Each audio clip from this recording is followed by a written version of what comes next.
நீங்க அதை நம்பாதீங்க. இன்னைக்கு நம்ம காவல்துறை இங்க இருக்கிறாங்க. எனக்கு முன்பு பேசிய தலைவர்கள் எல்லாமே நியாயமான முறையில் காவல்துறை நண்பர்கள் மீது நமக்கு இருக்கக்கூடிய சிறு கோபத்தை எல்லாம் வெளிப்படுத்துறாங்க.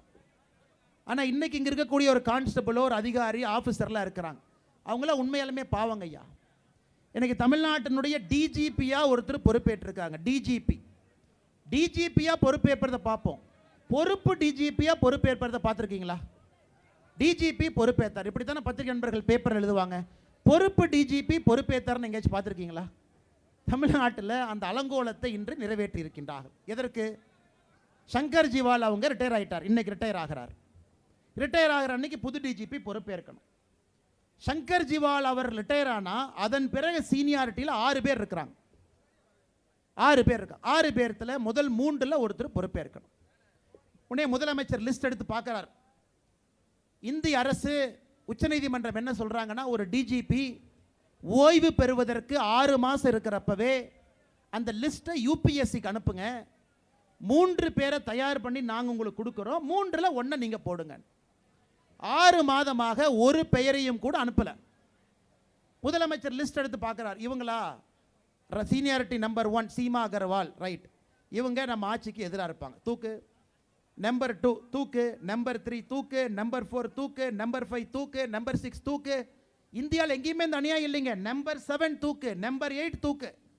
9வது சீனியாரிட்டியில் யார் இருக்காங்களோ அவருக்கு நீங்கள் டிஜிபி என்கின்ற அந்தஸ்தை கொடுக்க முடியாது. முதலமைச்சர் என்ன பண்ணுறாரு? பொறுப்பு டிஜிபி இன்சார்ஜ்னு போட்டுட்டு ஜெர்மனி கிளம்பிட்டார். அப்படி இருக்கும் பொழுது காவல்துறை எப்படி விளங்கும்? எப்படி விளங்கும்? எப்படி வழங்க? நீங்களே சொல்லுங்க.